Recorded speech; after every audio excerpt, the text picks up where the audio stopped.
¿Le importa a Dios? En la mañana del 1 de noviembre de 1755, el puerto de Lisboa, Portugal, fue sacudido por un terremoto. El tsunami y los incendios resultantes destruyeron una gran parte de la ciudad y causaron miles de muertos. Después del terremoto ocurrido en Haití en 2010, un artículo de fondo del periódico canadiense National Post dijo: "Toda gran catástrofe pone a prueba la fe en un poder superior, pero unas más que otras, como esta repetición de la gran tragedia de Lisboa". El artículo concluyó diciendo: "A lo mejor Dios se ha olvidado de Haití". Siendo el Altísimo, Jehová tiene poder ilimitado y puede acabar con el sufrimiento. Además, podemos tener la certeza de que lo hará. ¿Por qué? ¿Qué sabemos de Dios? Él se compadece de quienes sufren. Cuando los israelitas eran esclavos en Egipto y sufrían a manos de sus captores, Dios dijo a Moisés: "He visto la aflicción de mi pueblo que está en Egipto, y he oído el clamor de ellos a causa de los que los obligan a trabajar, porque conozco bien los dolores que sufren". Éxodo 3:7.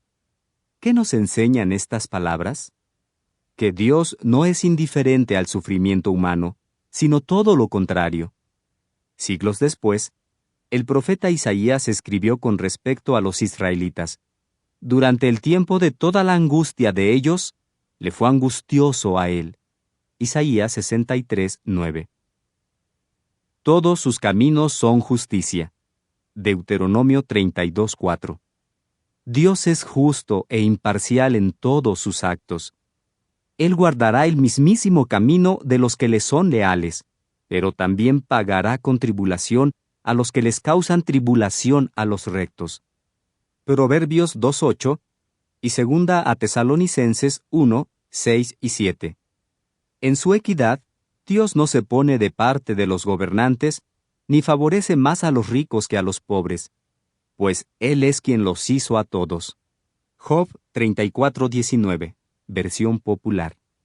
Dios también sabe cuál es la mejor manera de sanar el sufrimiento de la humanidad. En cambio, las soluciones del hombre son como poner una curita sobre una herida de bala.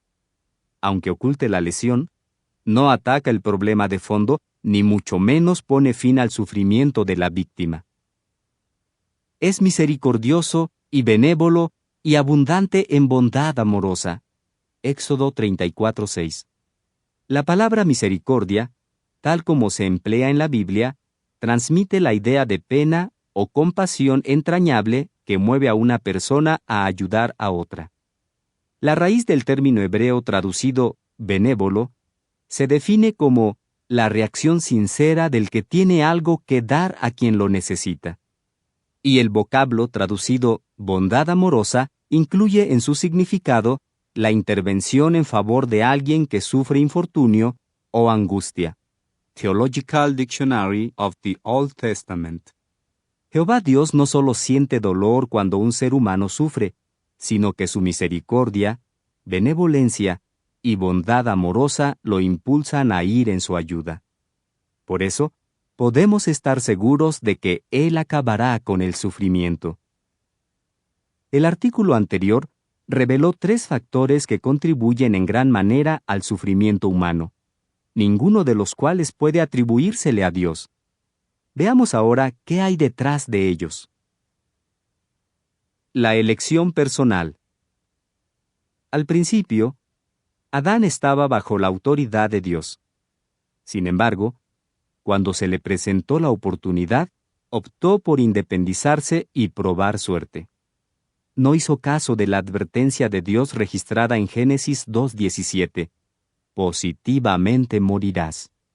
La rebelión contra el gobierno perfecto de Dios dio como resultado el pecado y la imperfección. Por medio de un solo hombre, el pecado entró en el mundo, y la muerte mediante el pecado, y así la muerte se extendió a todos los hombres porque todos habían pecado. Explica la Biblia en Romanos 5:12. Pero Dios suprimirá los efectos del pecado. La casualidad. Como ya vimos, el primer hombre, Adán, rechazó la guía divina, precisamente la guía que necesitaba el género humano para protegerse de todo daño, incluso del de los fenómenos naturales. Su decisión pudiera asemejarse a la del paciente que rechaza la atención de un buen especialista y decide quedarse en ignorancia de los riesgos que corre y de cómo evitar posibles complicaciones, cosas que el médico podría informarle. Seguro que su ignorancia intencional terminará causándole sufrimiento. De manera similar, muchas catástrofes naturales tienen su raíz en la mala administración de la tierra, las prácticas de construcción inseguras y la ignorancia de las fuerzas naturales. Pero Dios no permitirá que la situación se prolongue indefinidamente. El gobernante de este mundo. ¿Por qué dejó Dios que Satanás gobernara por tanto tiempo el mundo después de instigar la rebelión del hombre? Un libro sobre reformas económicas en los países en desarrollo dice que todo régimen nuevo cuenta con un breve lapso inicial en el que puede achacarle los problemas al gobierno anterior. Si se hubiera derrocado al gobernante de este mundo antes de tiempo, éste podría haber atribuido sus fallos al gobernante anterior, Jehová. Juan 12:31. Pero al habérsele concedido suficiente tiempo para ejercer plenamente su autoridad sobre el mundo, ha quedado demostrado que Satanás es un fracaso como gobernante. Ahora bien, todavía queda por responder la pregunta: ¿qué garantía hay de que el sufrimiento realmente acabará? Fin del artículo.